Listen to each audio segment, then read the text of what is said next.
Welcome to the Thumbprint Project Foundation's docuseries, Childhood Domestic Violence, The Hidden Public Crisis. I'm Drew Schlosberg of Cloudcast Media, and we're thrilled to have in the studio with us today our friends from the Salvation Army and the Door of Hope.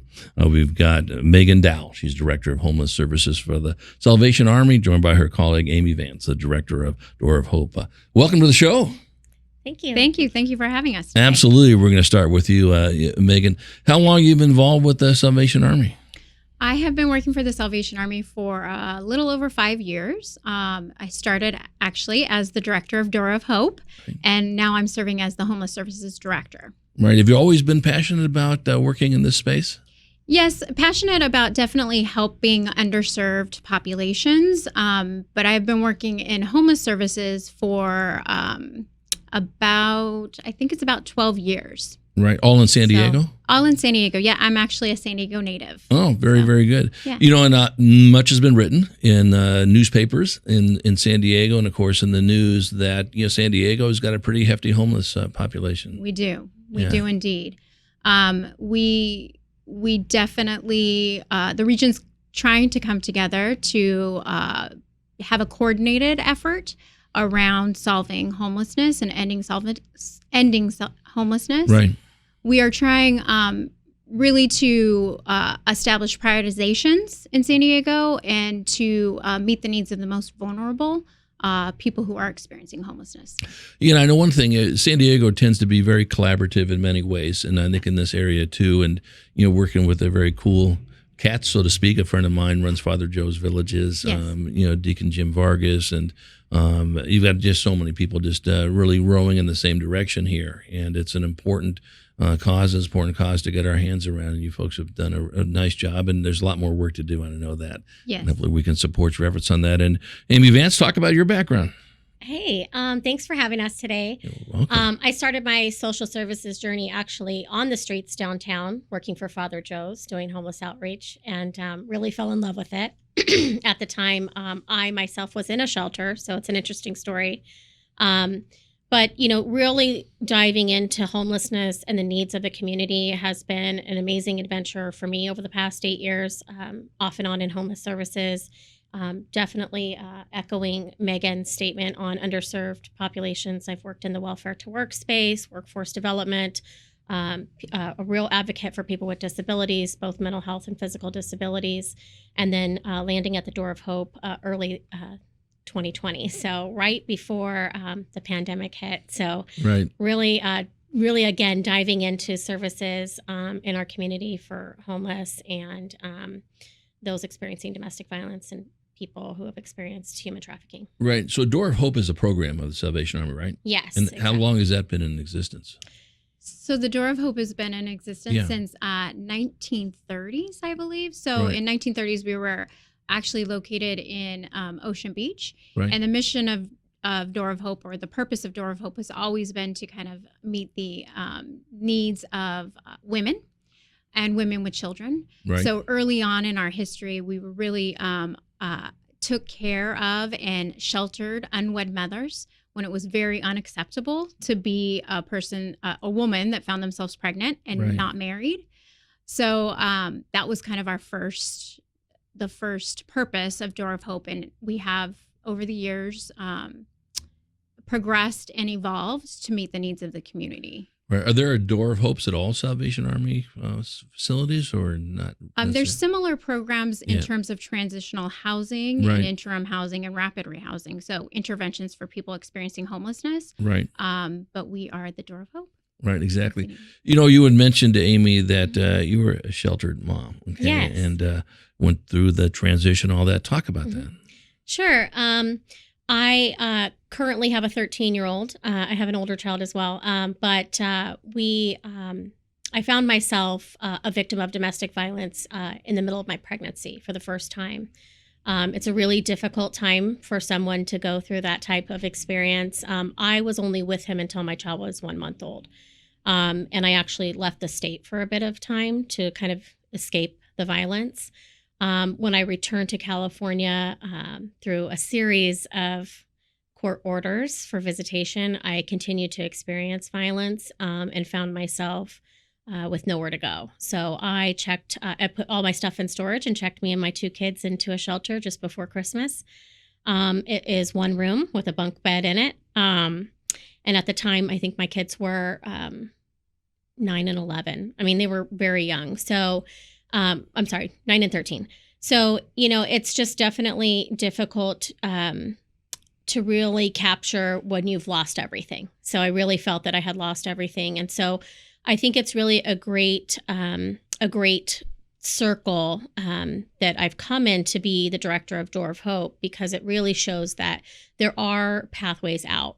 So for me, that included staying in that emergency shelter for 45 days, moving into transitional housing. I won't say where because it is a secret location, but it's just an amazing place to be therapeutically for me and my kids for about 12 months. And during that time, I got a job. Really, the saving grace for us was I was going to school full time, and then during this transition, found that employment was really a saving grace for me as well, and found myself at Father Joe's working with the homeless. And so through that, I was able to save money and move out and get my own condo, which I then stayed in for 7 years while I progressed my education. So really, the system does work. And I think that we mirror that system, but there are some other things that we offer at the Door of Hope campus that I think are very unique that can help people through that transition. Well, you're very brave and courageous to share the story, you. for one, and what a great role model for people that are facing any challenges, childhood domestic violence or domestic violence in general.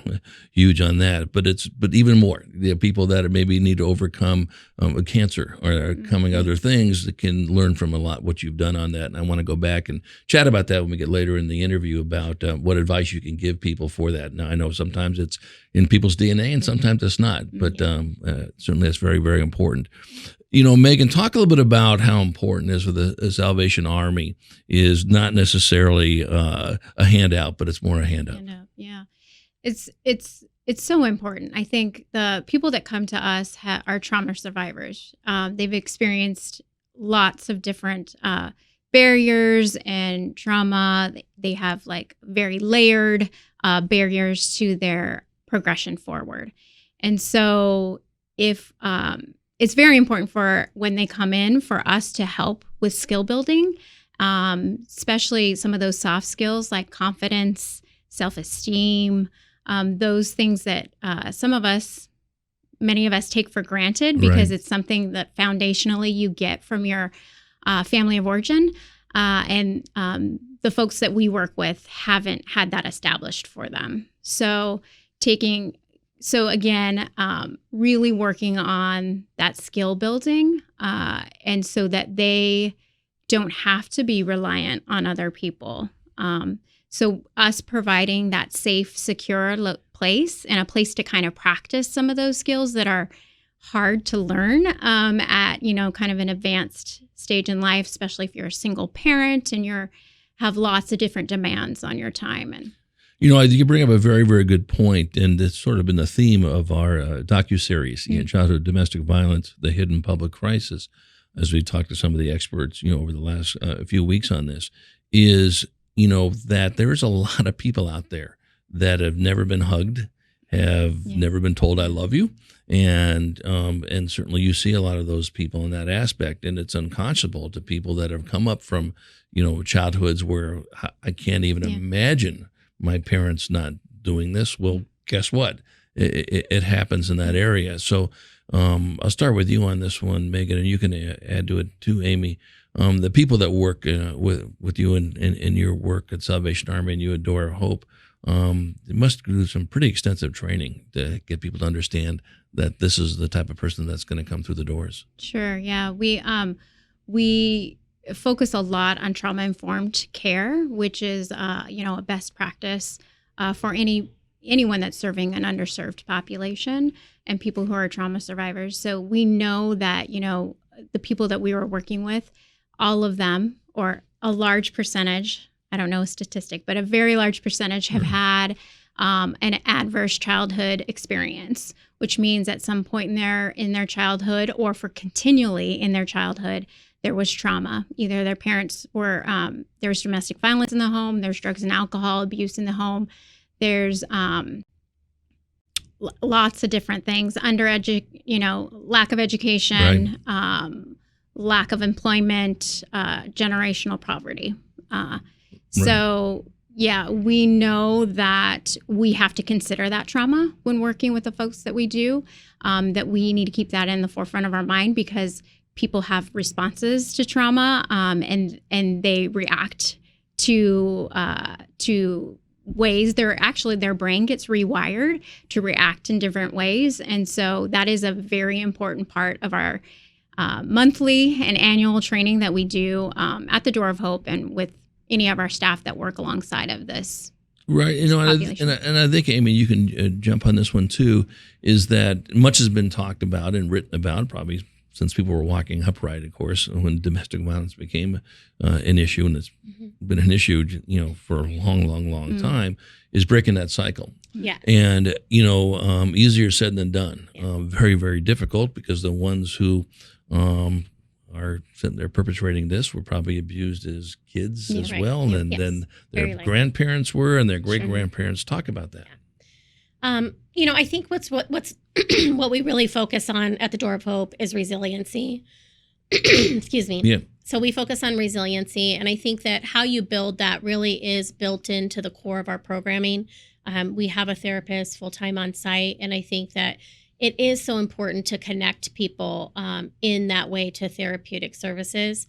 Generational domestic violence, generational homelessness, generational poverty, these all play into the circumstances that our families find themselves in. And I think that is really probably the best part for me, is being able to intervene at a point that's very critical to this family's development.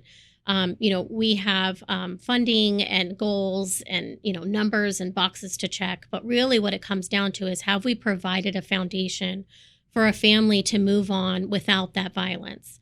It really takes a village, right? So we have tons of, really great staff that are just so caring.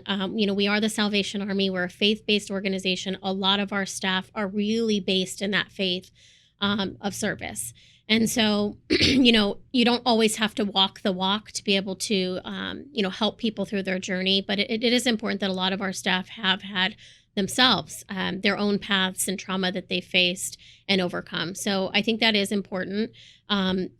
It is so difficult when you are experiencing domestic violence, and I can say this from a personal point of view, to navigate systems that you've never had to navigate before. It's not just the domestic violence system that's set up in San Diego, which there are some great collaborations like the Family Justice Center Alliance, the Alliance for Hope. There are just a lot of organizations that are working collaboratively to co-locate and make it easier. But there are so many pieces and fragments of the systems that are so difficult to navigate. I mean, getting a restraining order is one of the most challenging things that I've ever gone through in my entire life.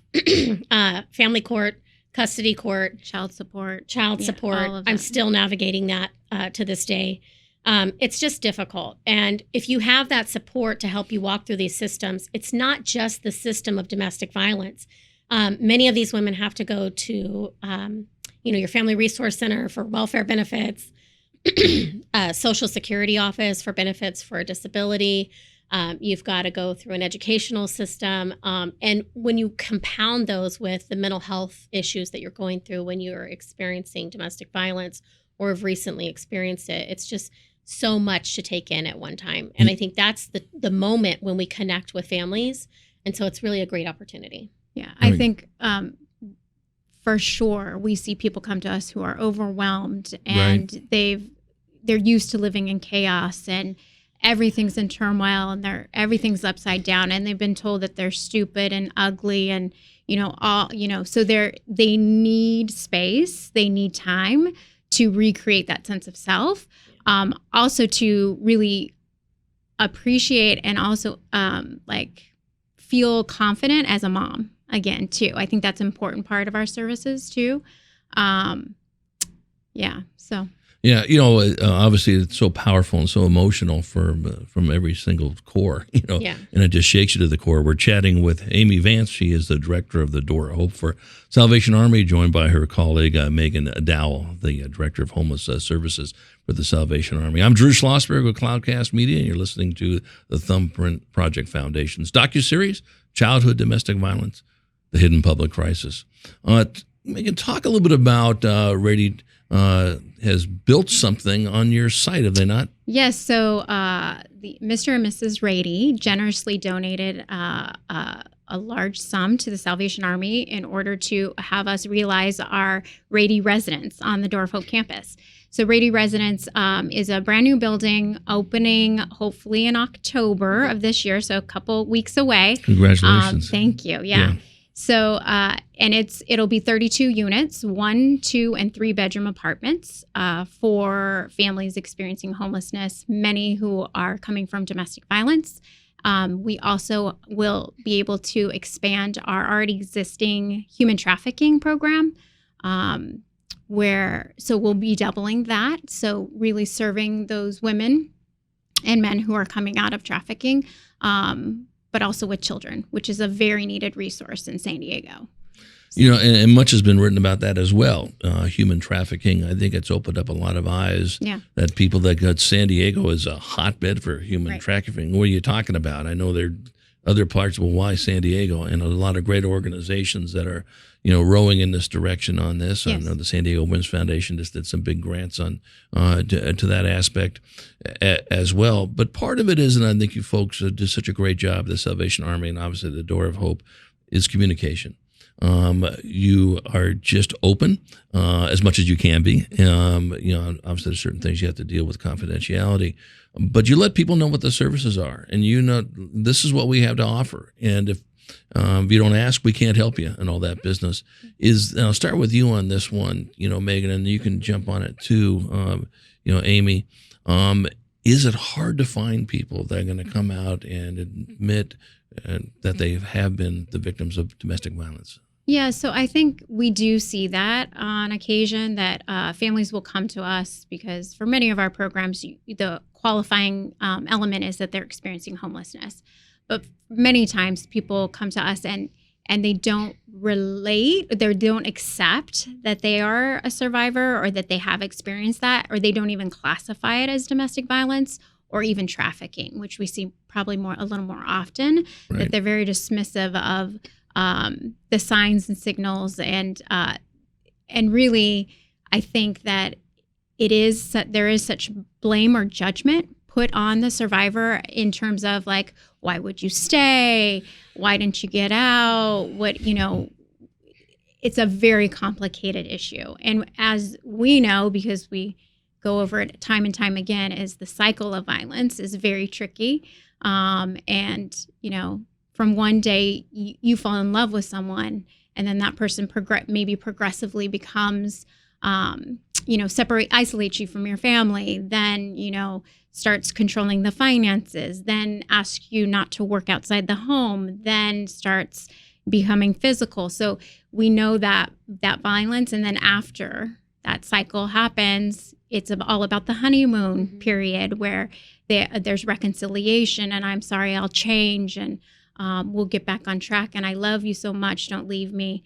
Lots of mental games, lots of controlling, lots of control, fear, and then I'll repeat that someone who's been pushed down for so many years or even months or days, whatever the case may be, that they're not going to believe in themselves enough to take the chance to leave. Well, and you guys know this better than anybody, and you talk to folks that you work with, and like our friends of the YWCA and Heather Finley and so forth, is what have I done wrong to deserve this? There must be a reason why they're withholding the money, or they're not letting me hang out with my friends and all that business. And the answer is no.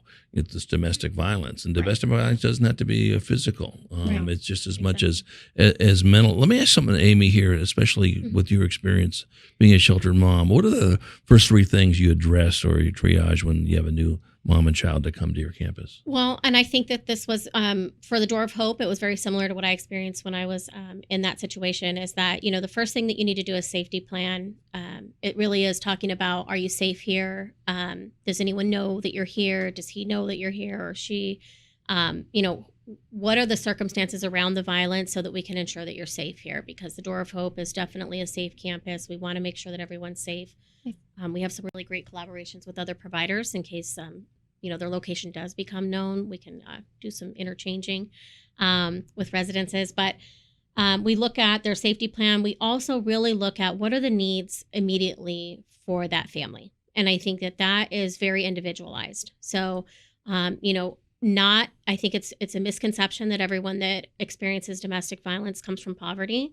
It certainly is woven into poverty, but I do think that people come from all walks of life. I was not poor. I mean, Right. I was middle class when it happened to me. So it really can happen to anyone. So we look at, are you having a financial issue? Let's help you to get on a financial track that you need to be on.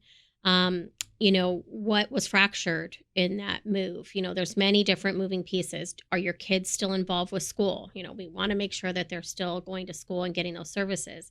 One of the first case plans that we put people on is going to get insurance, right? These things that in the chaos of domestic violence, you lose track of.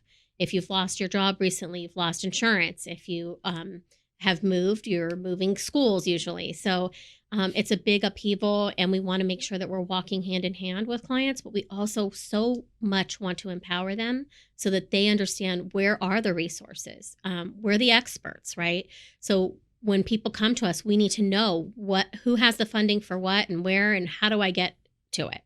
How do I qualify? So putting people in touch with those things, but empowering them to go out and do it so that if they ever in life stumble again, they know where to go and so that they can get back on track. Right. Megan was talking about human trafficking victims, of course, and you folks take them and as well, obviously domestic violence. Would you say, and it's a question we ask quite a bit, experts like yourself, does San Diego have more victims of domestic violence than other places of a city or county of our size? Is it about right in the middle? I'd say it's probably on track with other large cities Right. with the same population as us. Right. And again, you find them from all walks of life. So whether you're in, an affluent community or a community of poverty, you're going to see probably the same instances of domestic violence. But I will say that whether you report it or not may, be a factor, because if you are financially dependent on someone, you may be less likely to Also report. Yeah, and also culturally, that people, totally. that plays a fact of who reports it or who's ready to leave. I think I would agree with Amy that we are probably right on par with other Right. large cities. Right. I think that one of the interesting that I've learned in my time working with domestic violence is that there are certain events that happen that we'll see a spike. Like any kind of large sporting event, Super Bowl or whatever. If their team hasn't won, that could end up Or they in lost a very, money betting or whatever. Right. Yes. Right. And obviously lots of alcohol involved Sure, with maybe a celebration or Right. so. Right. It's interesting you bring that up, and that there's certain things in this COVID era. And we know, listen, now people are home. And of course, the kids are exposed to this, where they may have been at school or they're playing with their friends. They're home now, and the perpetrator is home now. Mm-hmm. And probably the person who's getting abused, hard to make a call with the perpetrator there. How are you dealing with that? Yeah. So thankfully, the families that we house were Right. able to kind of still intervene Right. and help Right. parent work through that scenario, because our families are still doing visits with an abusive partner potentially. Kids are still going to see dad Right. under court order.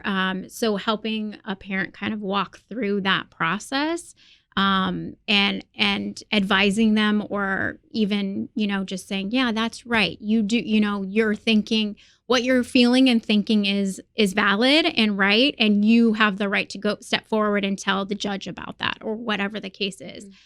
We have oftentimes, our staff and even ourselves have oftentimes helped a client it hasn't been a client that we're dealing with or family member that we're dealing with, but they come to us with information about abuse that's going on for that child or in that home of a relative or something like that. And we help walk them through that process. As a mandated reporter, we have to do that reporting. Sure. So sometimes taking that away from the person that we're working with helps them feel encouraged that information's going forward. Right. We are chatting with Megan Dowell. She is the Director of Homeless Services for the Salvation Army, joined by her colleague, Amy Vance, Director of the Door of Hope. I'm Drew Schlossberg of Cloudcast Media, and you're listening to the Thumbprint Foundation's docu-series. It is called Childhood Domestic Violence, The Hidden Public Crisis. And again, the Thumbprint Project Foundation has just done some amazing work in this, and they're really shoulder to shoulder with you. Talk a little bit, Megan, about the Door of Hope, and how is this different than other transitional services? Sure, yeah. Or centers? So I think we are unique or special in a couple of different ways. One is that our campus is very secure, and we actually happen to be lots of programs, even domestic violence programs, sometimes are located downtown, where things are very compacted. There's lots of people still experiencing street or unsheltered homelessness. So we feel very fortunate and blessed to be kind of outside of that downtown area in a safe neighborhood. Our campus is very safe and secure. It's a 7-acre campus, so it's quite large. So there's lots of green space for kids to play soccer and roam around. So I think that those are some of the ways that we are different than other transitional sites. That we do have that ability. Like, for instance, we're going to have or in the past before COVID, we've had like barbecues and ways to build community within our Door of Hope family. Right. Talk a little bit about Amy, about are there therapists that are provided? I know the Thumbprint Project Foundation's involved in some of that. Yes, we do have a full-time therapist. Often we have interns, and we will even have interns during this COVID pandemic remotely. But I think it's so important. Therapy really is at the crux of how you move past things. How do you help someone, develop the resilience and really move on from the trauma and process it and move forward? We also have partnered with lots of outside organizations. People come to us already enrolled in therapy. Many of our families are involved with child welfare services and are mandated to get therapy, and they're meeting with social services workers. And so really it is about the collaboration.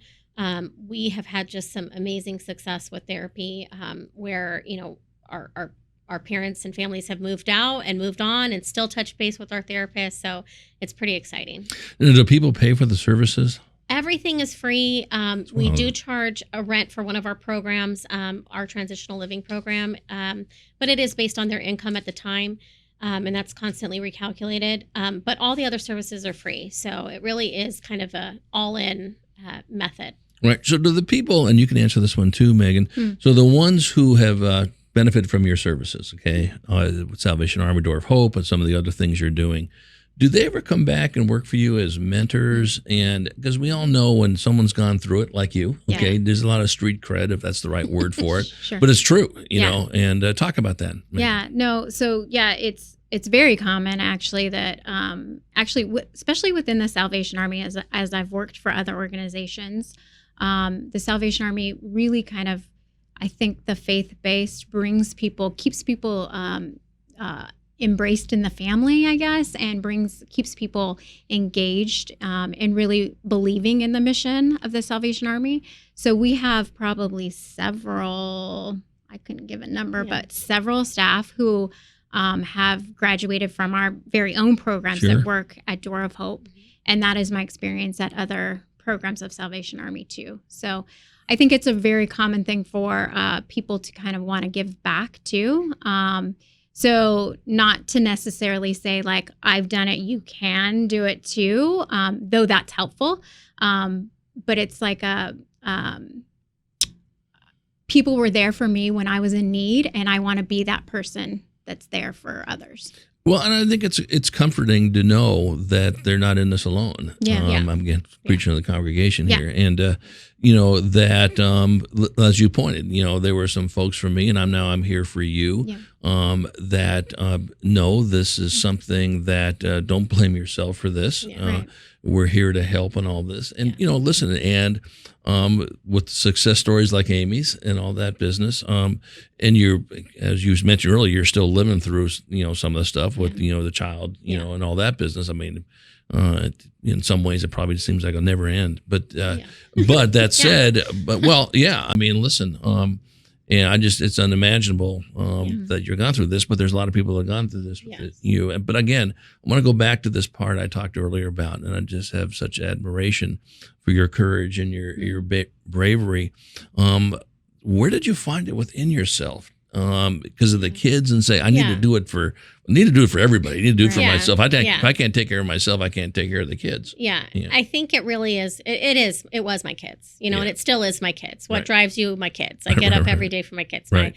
My oldest is 22, just finishing up college now. It's not easy, right? It wasn't easy. And I don't ever like to say, oh, look where I'm at now. It's so easy. It's been a difficult road. Being a single mother is difficult on its own. Having that trauma in your past, it stays with you. No matter how much therapy you get, no matter how many programs you go through and how many people were there to help you, no matter where you end, you still feel the trauma, right? It's very difficult to move past. But I will say that, I think there are two subsets of people. We do also have single women on our campus that have experienced domestic violence.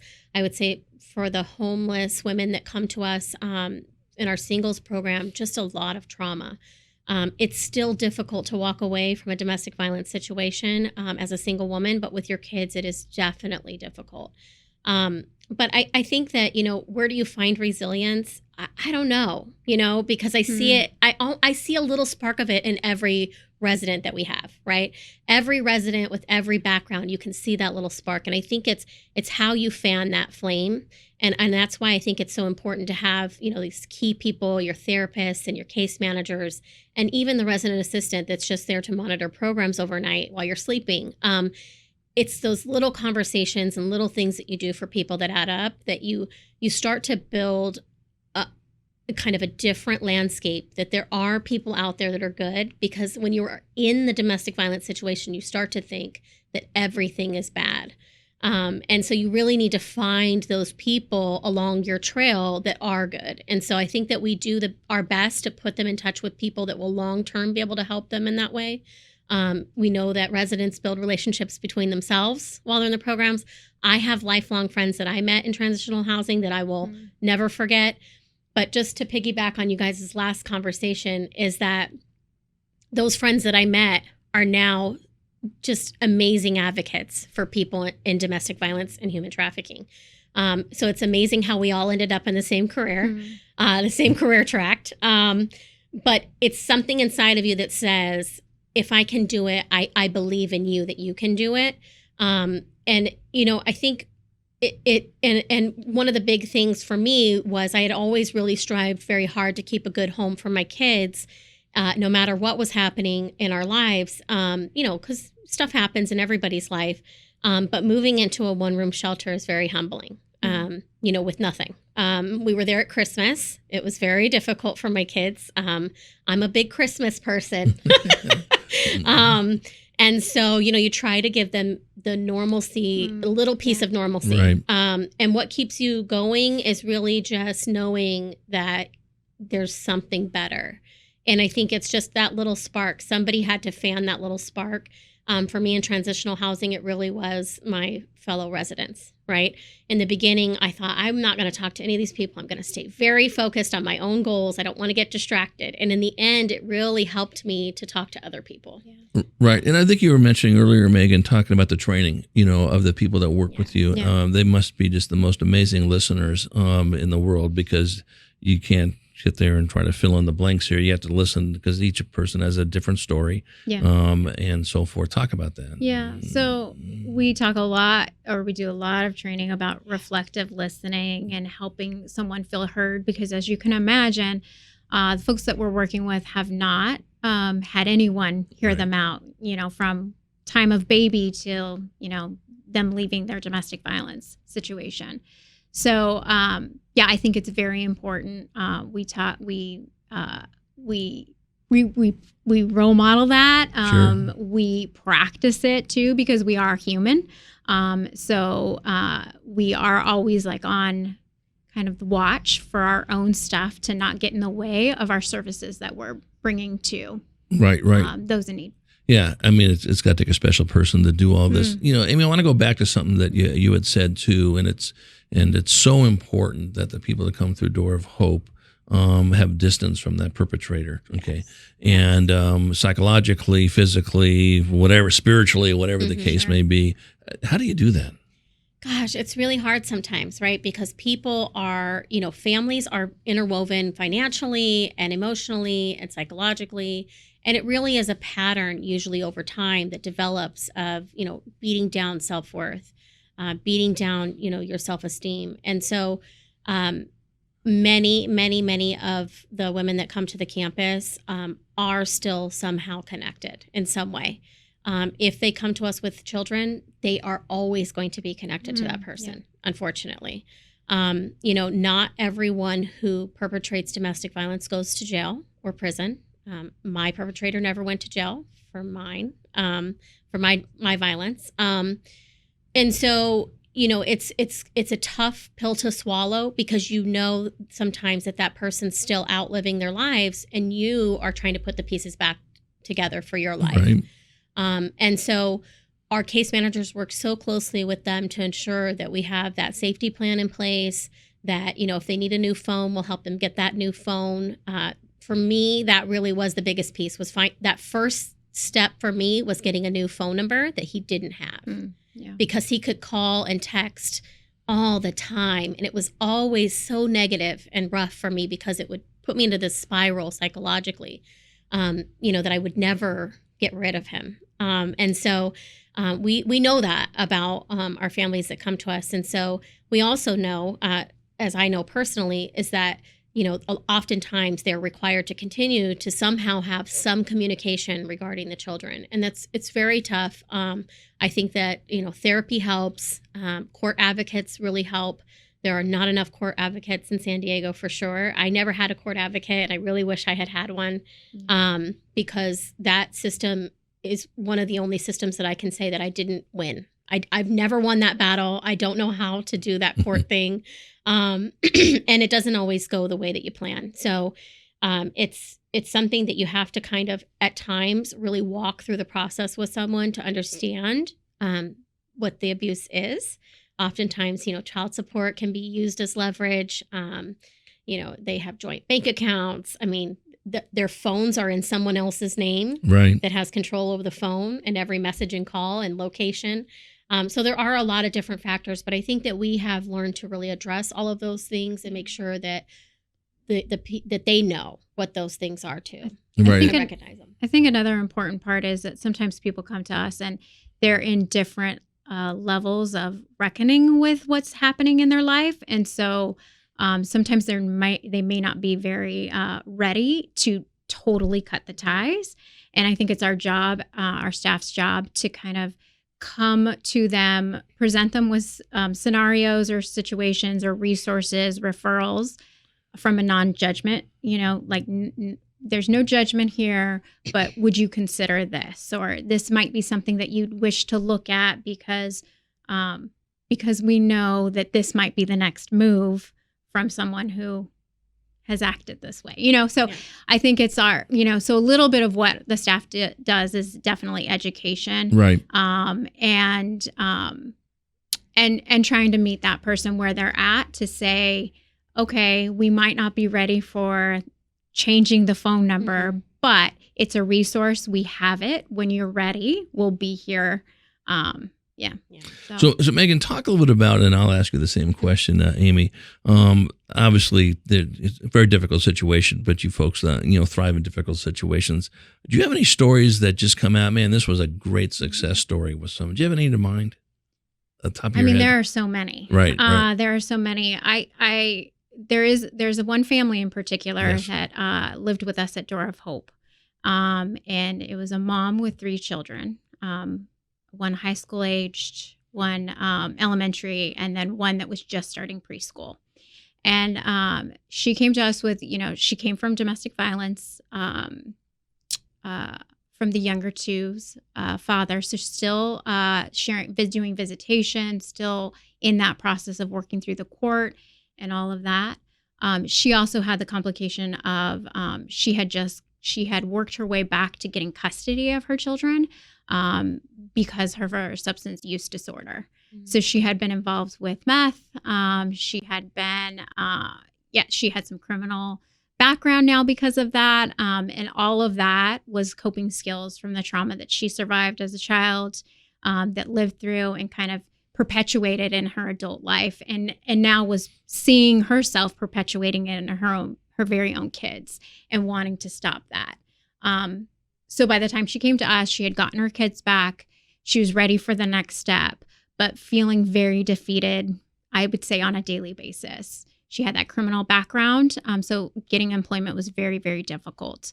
There were challenges in terms of childcare. There were challenges in terms of, dealing with the father of the children. So I would say that definitely we recognized her as one of our clients that was going to be a little bit tougher. I think she really and she had a hard shell, like nothing's going to work. This is never going to go my way. I'm not sure I can keep doing this. That was kind of her mindset. And I think what was rewarding, or why I remember that family so much, is because you could see, just day to day, week to week, month by month, the change that happened for that family. She started to participate in the programs and the groups that we offer that are voluntary. We suggested, hey, why don't you become part of this? Why don't you come? Why don't you bring the kids to our activities that we're doing? Why don't you attend the parenting group that's happening? She enrolled in therapy with with our therapists. I think even one of the children was seeing one of our therapists too. They became very involved with our chaplain who was on site. So they were getting attention and kind of, a mentorship from different people that were being positive and guiding her. And by the time that they left, she secured employment, even with all those barriers. And even there was rocky things in the employment that we had to work through and talk about. And so she got there and she started saving little bits of money. And by the end of their stay, they found an apartment, which was really, a struggle because she was on a very limited income. But they found an apartment, and her oldest daughter had graduated, was a senior and was graduating, and was accepted to UC Davis. Awesome. And she was the first person in her house or in her family to ever attend college. So, there's stories like that are like, I'll never forget them, So Right. Yeah. And what's great about that is the fact that you got something where this person initially, hard shell, as you said, yes. but hung in there. Yes. And what a great takeaway. It takes time, Right. People are going to do it at their own pace or whatever, but every little bit you saw, and look at the result. Yeah. And I think that's a good point, is like, we have the time, you know what I mean? So we have the ability to help them through that transition and really hopefully take with them some of those things. But again, I couldn't wake up and be that person every day for her. She had to have that flame or that internal drive to say, okay, I really am. And really, again, it was very much connected to her children. She had known the loss of those kids, and that wasn't ever going to happen again. No, that's a great story. Do you have one too? You probably have 105 of them. I know. 5 stories. It's hard to narrow it down. Yeah. I do want to emphasize before we go that, employment is so important. Yeah. It really is one of the major goals for all of our families. And for me, it really, I think, saved my life, right? I had went from being an insurance agent and being laid off to not knowing what am I going to do with my life, and thought, I'm going to go to school for a while and figure it out. And then domestic violence, right? So what saved me was getting a job in social services. It gave me something to pour my heart out into during the day and work on my problems when I came home at night and on the weekends. But work is really, it's a routine that not only helps people to get out of their financial situation and get to a stable level where they can afford permanent housing, which is one of our ultimate goals. But it really is empowering for women to go get a job and make their own money and, really support their family. To have purpose. Really, purpose. Yeah. It really is. It is and purpose. that independence as well. Yeah. So any final comments? What can our viewers, what can our listeners do to support your efforts? I'll start with you, Megan. I think that go to the website you can go to the involved. website for sure. Get involved. There's plenty of volunteer opportunities at the Salvation Army. Right. At Door of Hope, just keep in mind that, or keep in mind about people that are experiencing domestic violence, that it is not their fault. That it takes a village to help people to break that cycle, and that there are many programs, especially the Door of Hope, doing a great job at trying to help these families through their transition, and with a special care to the kids, so that we're breaking that for the child as well, that they don't seek a relationship that could lead to violence. That's great. Any final comments? Yeah, I mean, I love the name of the docuseries, The Hidden. It really is. It's something that people, I think, brush off. It's not something that they've personally experienced. Right. We know that there's people out there that are helping them, right? But the fact is that many people don't report. And we're so lucky and blessed to be able to get those people that come to us. But there's so many more in homes across our county that are not reporting, especially during this pandemic time. And so I think, it's important to offer your support to, the people that are around you in your community. But yes, the Salvation Army always has opportunities for volunteering. We get calls a lot about how can people help, and that's awesome. We've gotten just so much help during this time of uncertainty recently. For example, like bread delivery. Like, who doesn't love fresh bread, right? Unfortunately, I like too much of it. I know, me too. But it's really just the little things that add up, I think, that really make a difference in people's lives. Without question, Amy Vance, thank you so much, Director of Door of Hope, for your bravery, your courage, and what you're doing over here. And same with you, Megan Dowell, the Director of the Homeless Services for the Salvation Army. What you're doing is just an understatement of the year. Is so important for so many families, and you've made a difference, and you'll continue to make a difference in their lives and the lives that they touch forever. So thank you so much. Thank you. Thanks for having us. Absolutely, my pleasure. I'm Drew Schlossberg of Cloudcast Media, and you've been listening to the Thumbprint Project Foundation's docuseries, Childhood Domestic Violence: The Hidden Public Crisis.